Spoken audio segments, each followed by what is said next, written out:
Hello and welcome to On Public Square, a City of Clarksville podcast where we get to know the amazing city employees that keep the lights on. They're our friends, our family, and our neighbors, and each one of them has a story to tell. Now, let's say hello.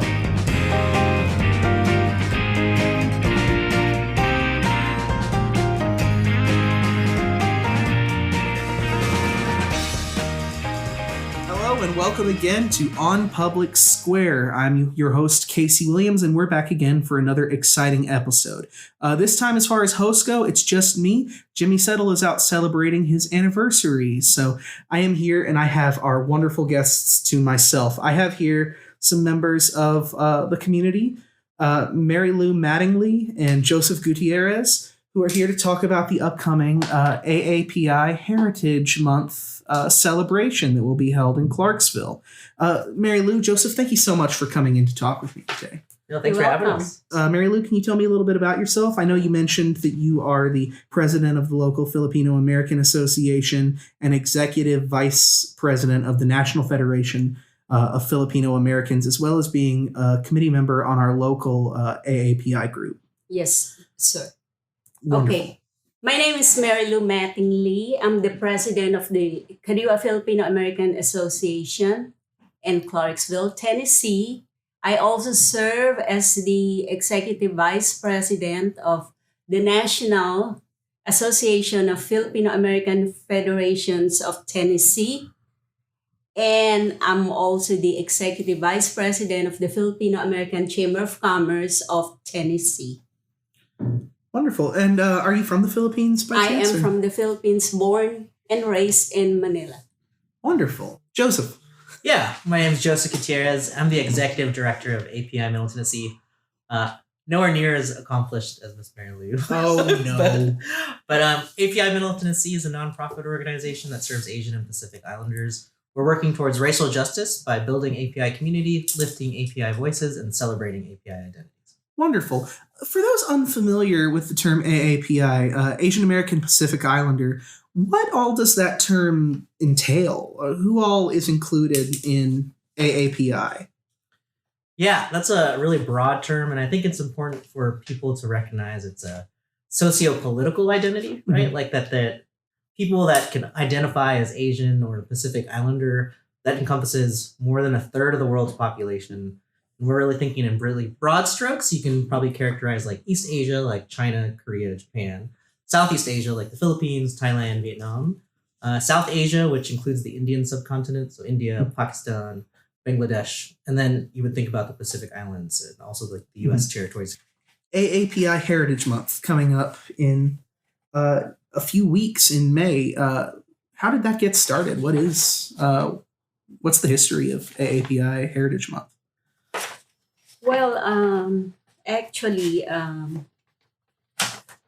the AAPI is it's an annual celebration that recognizes the historical and cultural contributions of individuals and groups of Asian and Pacific Islander.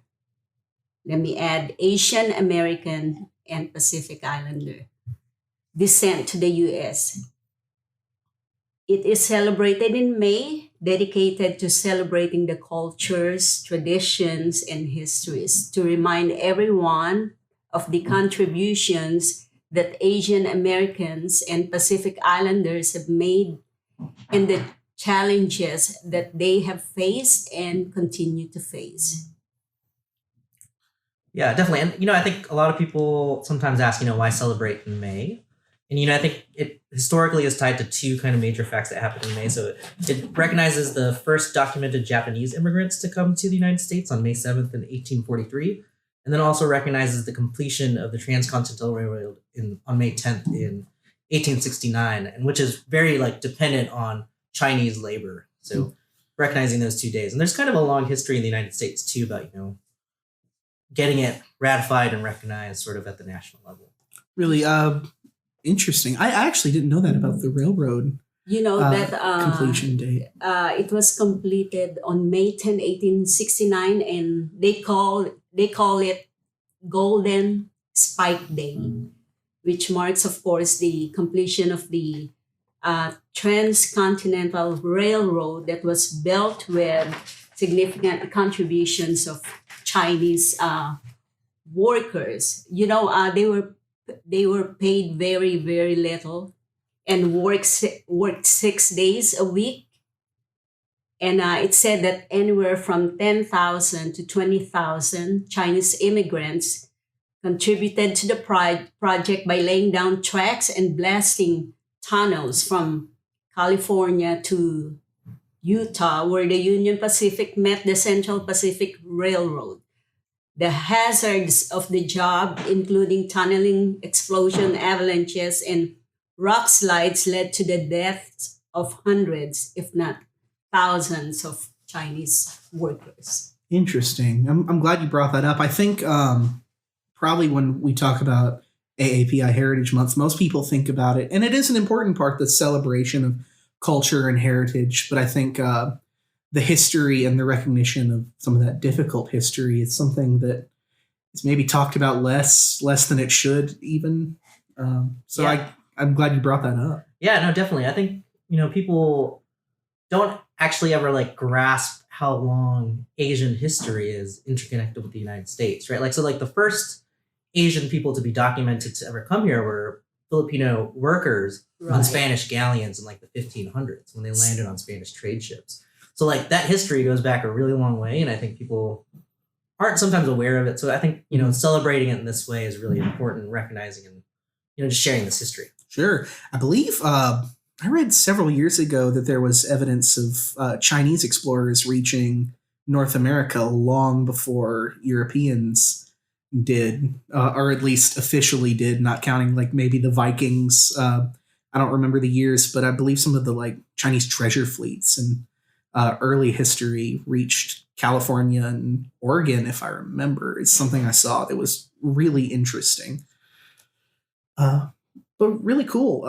As far as our local organization, can you tell me a little bit about the group and what the group does, meetings, if people want to be able to join, that kind of thing? Yes, sir. My organization, it's also a nonprofit, and we actually we just don't serve the Filipino-American community, but we extend our help to. Let me give you an example. We go to assisted living to give entertainment to the residents. We bring them presents and bring them food if requested. We also support the homeless. We serve and we prepare food and serve the homeless, and also we try to reach out to more Filipinos to be able to offer help, especially we're surrounded by a military family. Mm-hmm. So we're trying to extend the help to the newcomers military family. That's wonderful. And we certainly, I think Fort Campbell has helped Clarksville to become more diverse a little bit faster than some of the rest of the state. Right. I was talking with Michelle about that on an earlier episode. One of the better things about Clarksville as far as cities in Tennessee, I think. But that's really cool. I didn't know all that about the charity work.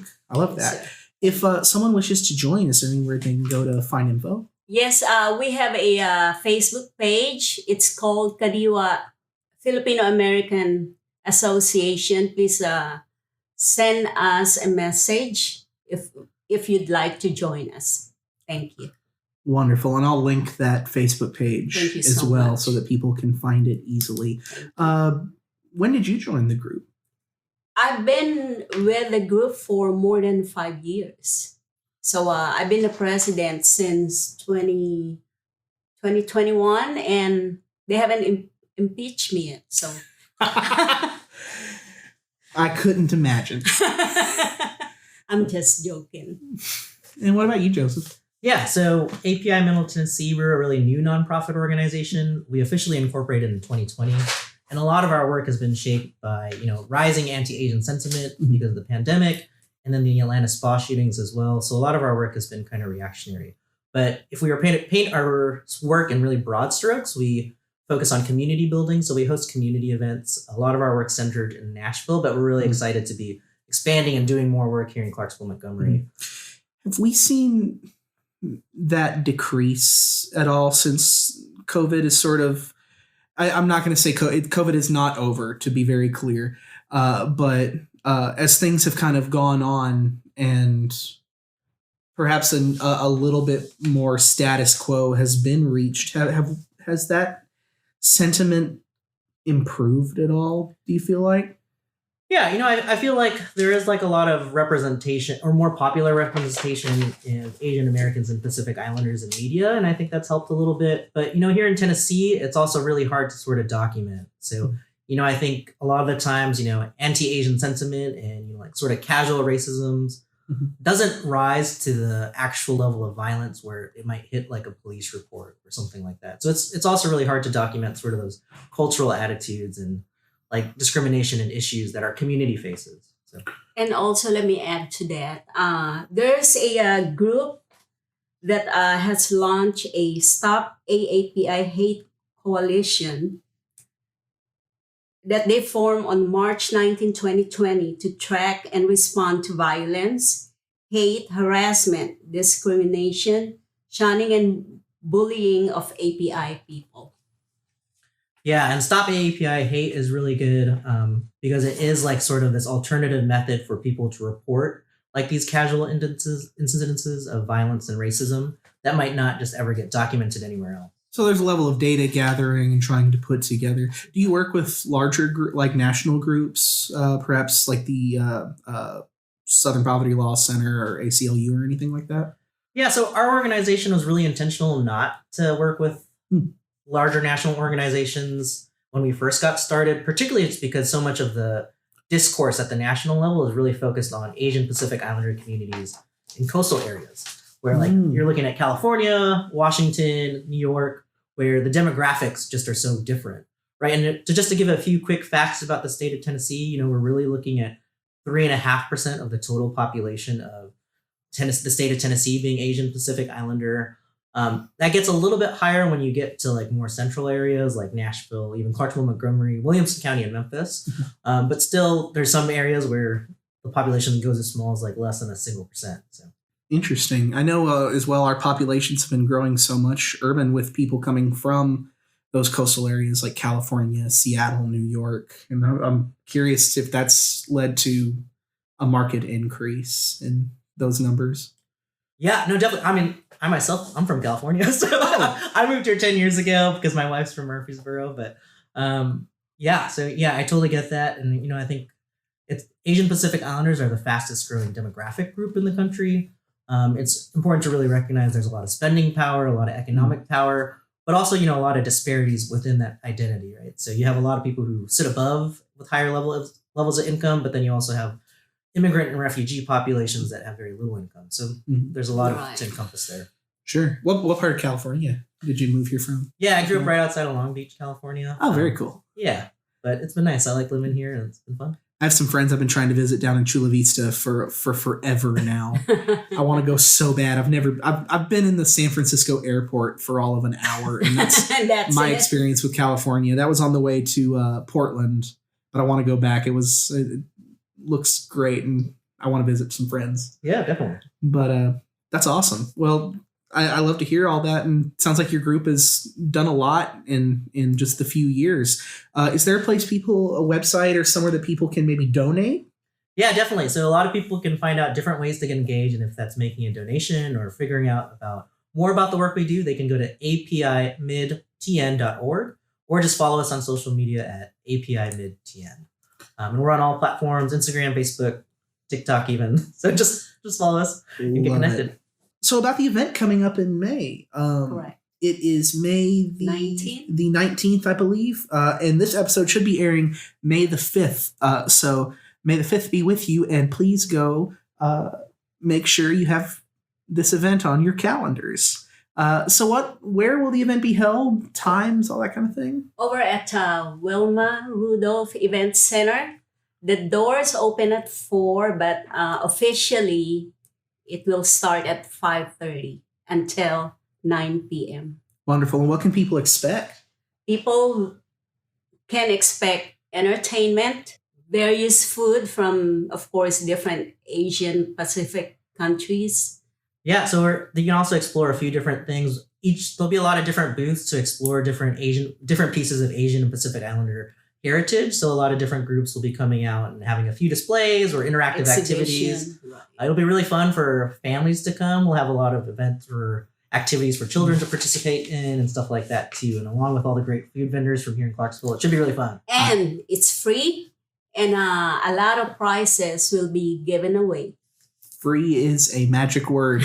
I love it. And personally, our viewers don't know what I look like, but I enjoy good food vendors. And I'm always excited about events like that. The International Festival at Austin P is a favorite for all the different food you can try. Favorites? Anything in particular you look forward to? I don't discriminate when it comes to food.